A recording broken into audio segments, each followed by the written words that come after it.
The moment you walk into a room, they've already made up their minds, or at least they're trying to. A quick glance at your clothes, a subtle calculation in your posture. They listen to how you say hello, not for the words, but for the tone. Are you confident, nervous too, eager too cold? Most of them do this on instinct, driven by fear, insecurity, or some need to gain the upper hand. But not you, and not Machiavelli. See, Machiavelli didn't just enter a room, he dissected it. He knew that reading people wasn't a soft skill, it was a survival tactic. The faster you see through someone, the faster you can choose, protect yourself, manipulate the moment, or dominate the dynamic. And to do that, you don't just watch people. You scan them. You read them before they even realize they've been seen. That's where his 14 psychological tactics come in. The first one, watch how they treat the invisible. Don't get caught up in how they treat you. Anyone can fake kindness to someone they want something from. But watch how they treat the people they think don't matter, the server, the janitor, the intern. If someone disrespects the powerless, Machiavelli would say it's not just rudeness, it's a red flag, because they've revealed how they'll treat you the moment they don't need you anymore. There's no incentive to fake kindness when no one's watching. And that's exactly when the truth slips out. The second tactic is silence. Not just being quiet, weaponizing silence. Insecure people fear silence like it's a mirror. They'll ramble, overshare, fidget, try to fill the space, because silence makes them feel naked. But when you go quiet, when you pause just a little too long, when your stillness becomes louder than their words, that's when they start to fall apart. Their true motives, fears, even lies begin to tumble out unprovoked. Silence isn't emptiness, it's pressure, and pressure reveals everything. Then there's the third move, give them nothing.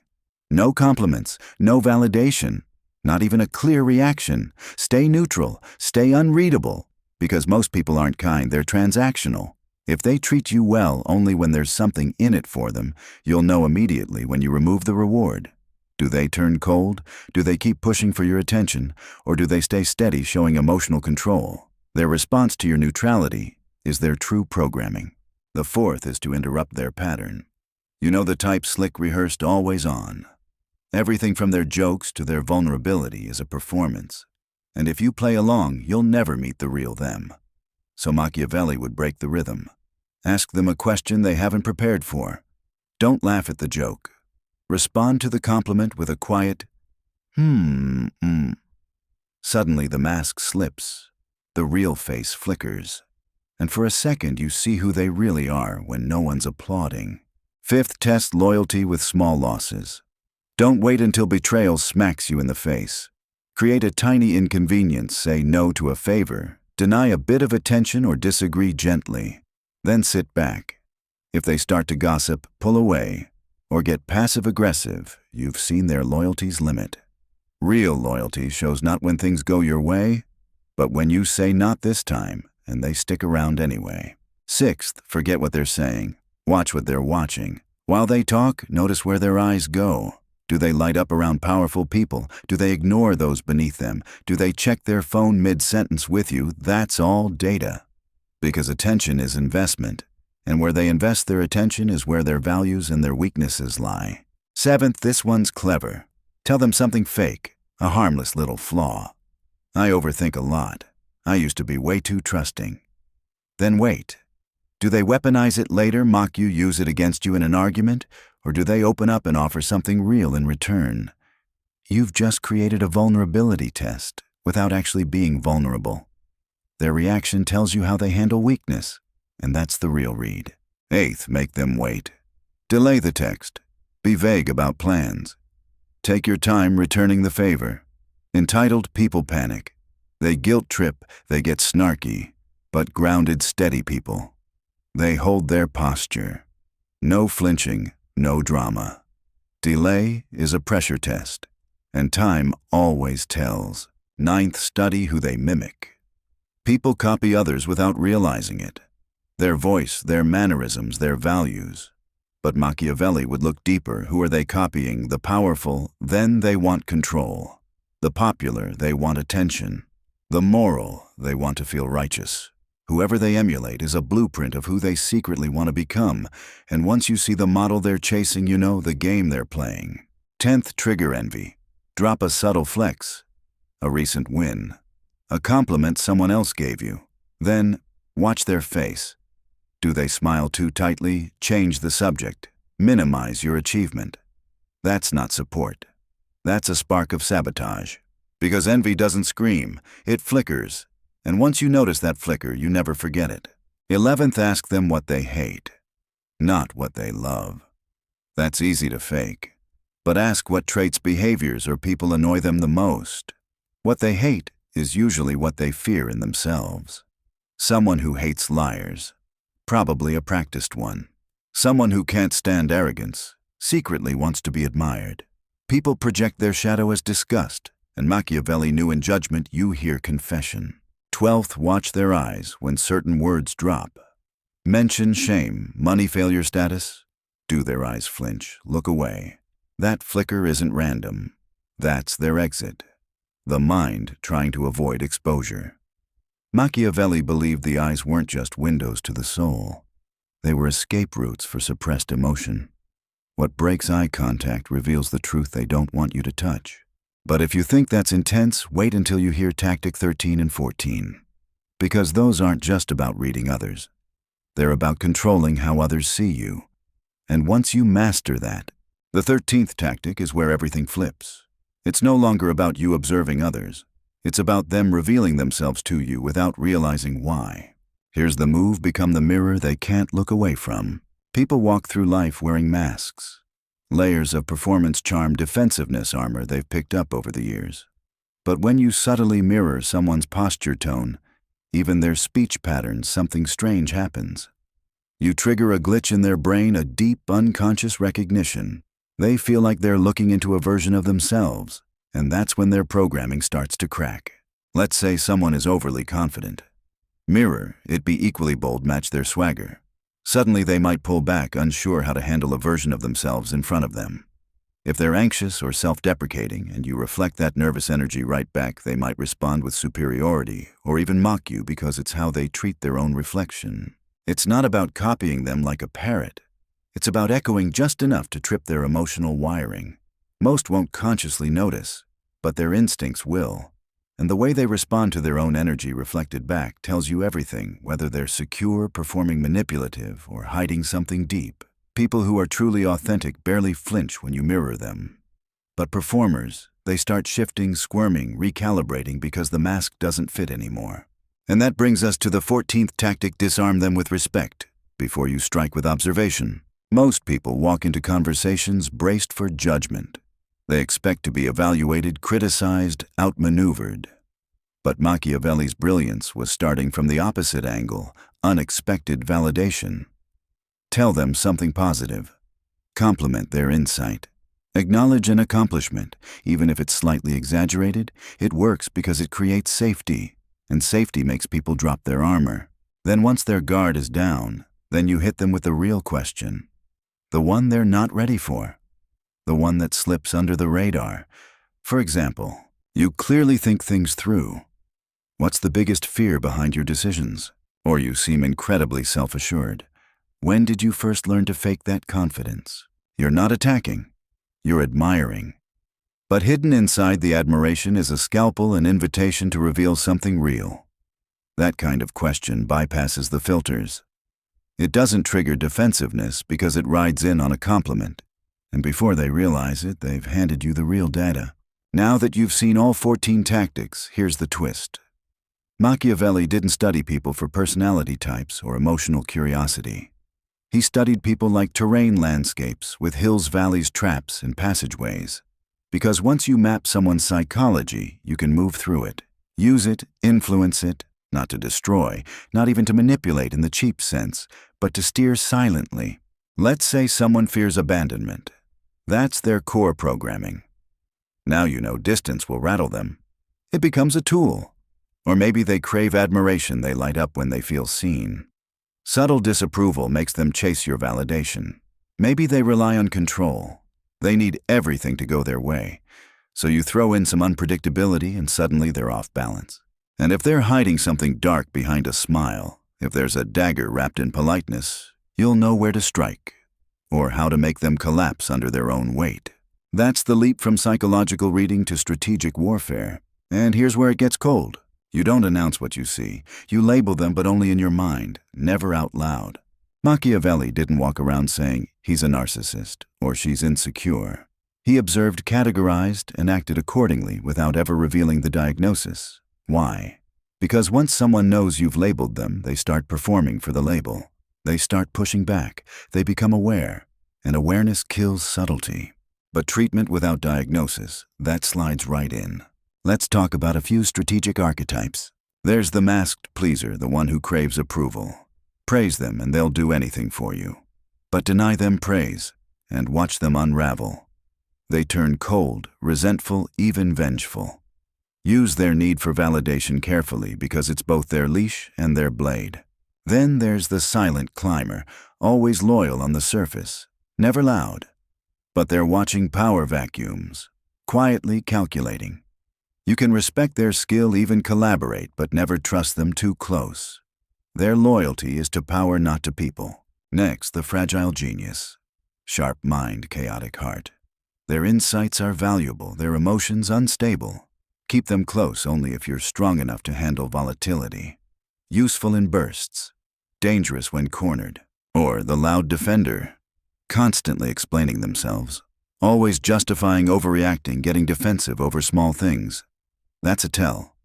Underneath, there's often guilt or deep insecurity. The noise is a cover. You don't need to say these words to them. You just need to know how to handle them. And that brings us to one of the simplest but most revealing tests in the entire Machiavellian playbook: say no. Deny them something they expected, a favor, and invite a little attention. Then, watch. Do they stay calm? That's discipline. Do they flinch, get passive-aggressive, or change their tone? That's ego. Do they drop the friendly act entirely? That was a mask. The way someone handles no is the clearest window into their emotional control. Now pay attention to this next part. It's not just about what someone does, it's about who they're doing it for. People don't speak just to speak. They speak to position themselves. Every opinion, every joke, every story is a kind of performance. So the question is, who are they performing for? Is it you? Then they want your approval.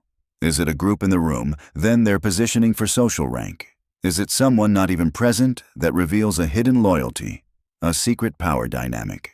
Watch the eyes. Who do they glance toward for validation? Every joke is a dart. Every comment is an arrow. If you know who they're trying to impress, you know who owns their loyalty. And here's one more diagnostic trick. Listen to what they brag about. Then investigate the opposite.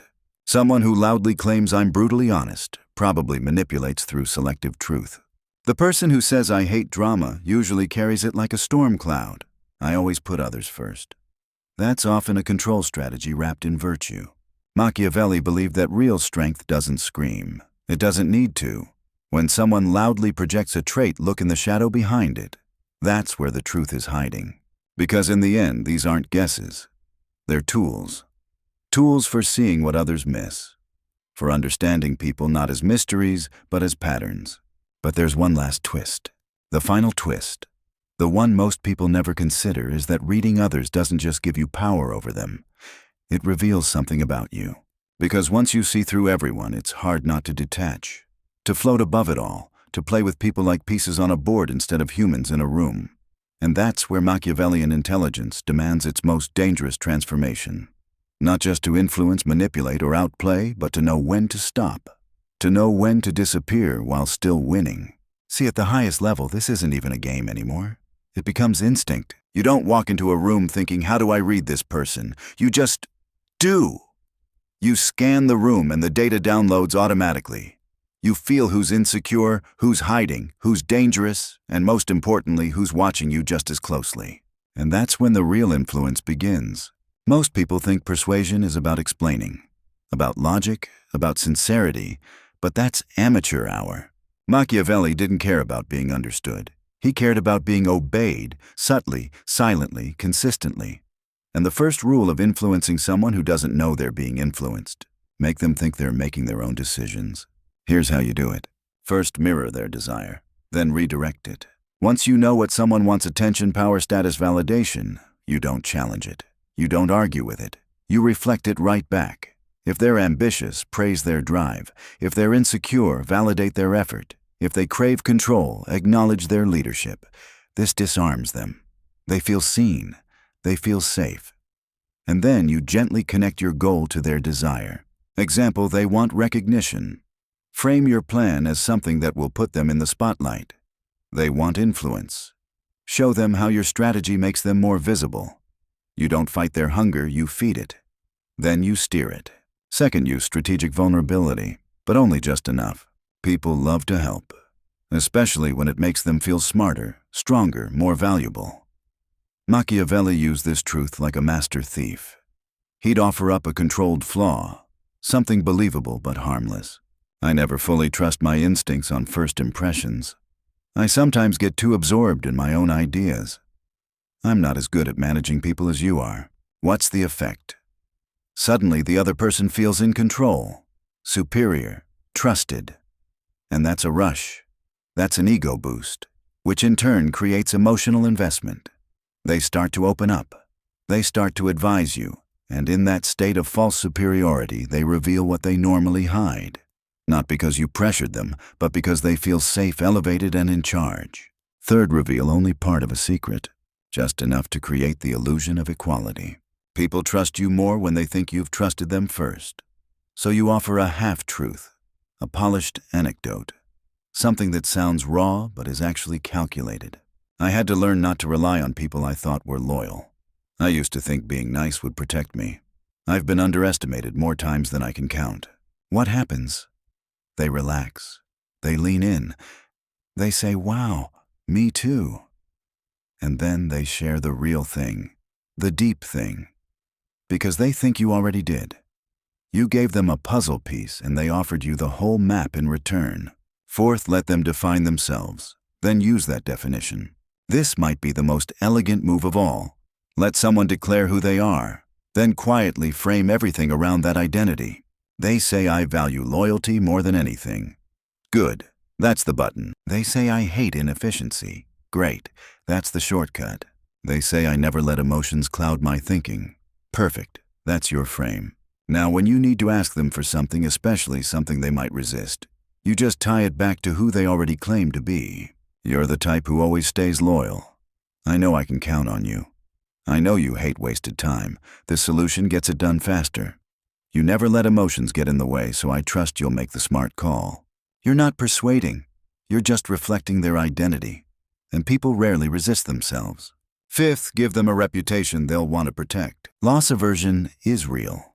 People fear losing status more than they crave gaining it. So Machiavelli's trick, give them a high-status identity before they've earned it.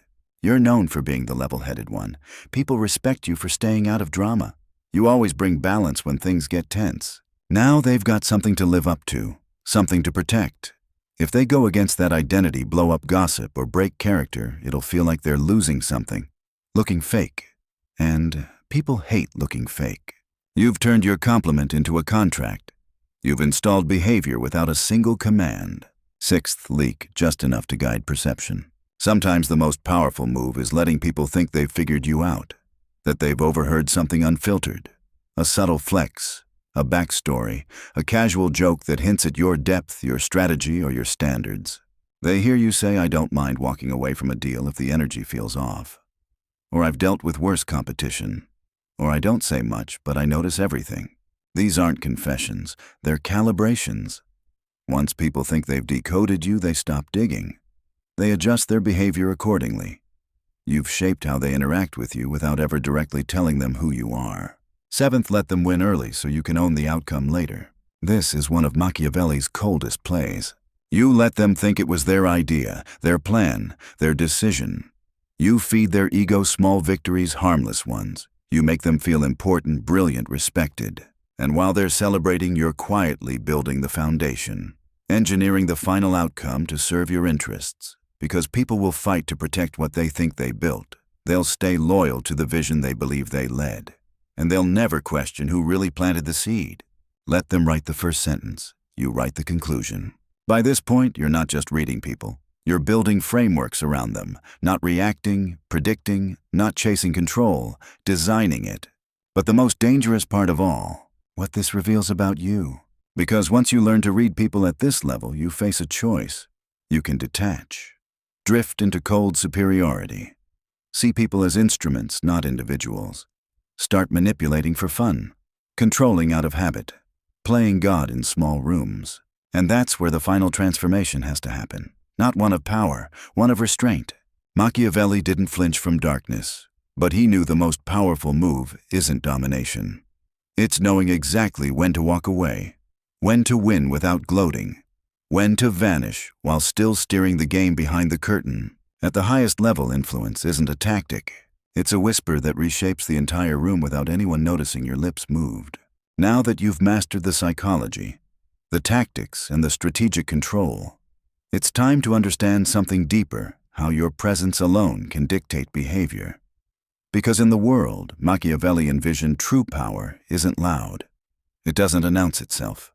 It walks into the room and bends the energy without ever raising a hand. So let's refine this art further. Start by understanding the perception gap. Most people respond not to who you are, but to who they think you are. Machiavelli didn't rely on people knowing him. He made them project their own assumptions onto a carefully crafted silhouette. That means your presence becomes a stage, a blank canvas. You let them fill in the story while you guide their hand. And here's the beauty: when people believe they're seeing the real you, they stop questioning. They settle. And the second they settle, they become predictable. So what do? You become suggestive. Not with words, but with behavior. If you want to seem powerful, speak less, move slower, interrupt rarely. But when you do, say something sharp. If you want to seem mysterious, smile less, but more deliberately. Let people wonder what you're not saying. Be slightly out of sync, just enough to stay unpredictable. Because the minute they think they've figured you out, they relax their guard. And relaxed people talk. They reveal. They confess. This is the invisible pull of Machiavellian presence. You're not telling them who you are. You're letting them tell you who they think you are. And once they believe that story, they start responding to it. Not you. Now let's turn this deeper. What happens when you don't just control the room, but begin shaping someone's behavior from the inside out? That's when you move from strategic influence to behavioral programming. It starts with emotional anchoring. This technique links your presence to a specific feeling. It might be respect, curiosity, tension, safety. Choose one and build it intentionally. If every time you speak to someone they feel calm and seen your words become comforting, they start associating you with clarity, trust. They'll come to you when they feel chaotic. You've now anchored your identity to their need. If instead you make them feel slightly off balance, challenged, intrigued, a little unsure of themselves, they'll chase your validation. They'll crave resolution. And you become the person they can't quite figure out. But keep circling. You're not manipulating them emotionally. You're creating a conditioned response. Because repeated emotion tied to your presence becomes programming. Let's go further. Use predictive disruption. That means you do what they don't expect, but in a way that's still within the realm of your perceived identity. If they think you're passive, become direct. If they think you're a flatterer, offer criticism. If they see you as rigid, surprise them with flexibility. The point isn't to be chaotic, it's to show that you're not fully predictable. And unpredictable people earn more psychological real estate than consistent ones. Why? Because the brain keeps returning to unresolved patterns. We replay them. We try to make sense of them. So when you become a little unpredictable, just enough they can't stop trying to decode you. You've now taken up space in their mind, without asking, without effort. And when you're in someone's mind, you're halfway to guiding their actions. Here's another core tactic. The behavioral breadcrumb. If you want someone to move in a specific direction, you don't push. You hint. You drop a clue. You lead them with a question, a small opportunity, a subtle choice, one that feels like it came from them. You might say, I've been thinking about a project, but I'm not sure who could handle it.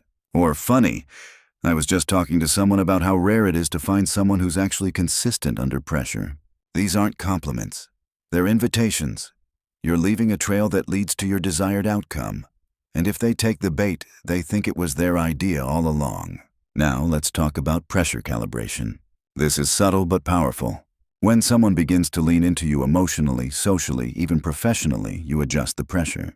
Pull back slightly, delay a reply, withdraw some warmth. Not in a manipulative way, but just enough to create space. That space creates tension. Tension creates curiosity, and curiosity creates movement. You haven't told them to chase you. You've just made stillness feel unbearable. That's the psychology of scarcity at work. People value what isn't always accessible. And when your attention feels like a limited resource, they start working harder for it. But remember, you can't fake this. If your detachment feels intentional, it reads as manipulation. The key is authenticity with boundaries. You are present, but you're never fully possessed. Let's add one more layer, the identity upgrade. This one's subtle, surgical, and wildly effective. People don't change because you ask them to. They change because they think they're evolving. So you feed them a story about themselves, one they want to believe, then you reinforce it. Quietly. For instance, if someone is usually reactive but wants to be seen as mature, you might say, "You've really handled that calmly. I can see your growth." If they're insecure but dream of being seen as confident, you reflect it. "You've got a real presence lately."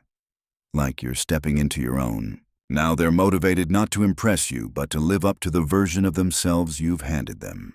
They'll reinforce the behavior on their own because it aligns with their self-concept. And once someone's ego is tied to a new identity, they'll defend it like it's sacred. That's influence without command, control without force, authority without title. Now, after all this, there's one final threshold, one final test of your Machiavellian intelligence. Can you disappear at your peak? Because true power isn't holding on. It's knowing when to let go, knowing when to exit the stage while the room still echoes with your presence. When they talk about you after you've left, when they follow rules you never said aloud, when your silence shapes decisions louder than your words ever could. That's the pinnacle. Not domination, not manipulation. Legacy. Because if you've done this right, they don't even know what you did. They just know. Everything changed after you walked into the room. You've walked the long road now, from observation to understanding, from strategy to subtle power. But here's the part that most people never see coming. Once you know how to read people, once you know how to guide them without them knowing, the next step isn't doing more. It's doing less. Because at the highest level, power becomes invisible. Not because it's hidden, but because it doesn't need to be shown. So let's talk about restraint. The silent final tactic Machiavelli mastered but never wrote down. It begins with letting them believe it was their idea. If someone follows your lead, don't take credit. Let them say it. Let them feel it. Because the fastest way to lose control is to own it publicly. The smartest players know people cling to what they believe they chose. If they think they're driving, they'll never realize you mapped the road. So you don't just manipulate their behavior, you give them ownership of it. And when someone owns a decision, they defend it, they justify it, they protect it from doubt. You've created loyalty without force, without promise, without control. Next comes clarity in chaos. When everyone else is reacting, explaining, fighting to be heard, you wait. You watch. Because in every situation, there's a moment, a pivot point. And if you've been patient enough, when that moment hits, your single sentence will carry more weight than an hour of noise. That's what Machiavelli understood, the power of the perfectly timed truth, or question, or silence.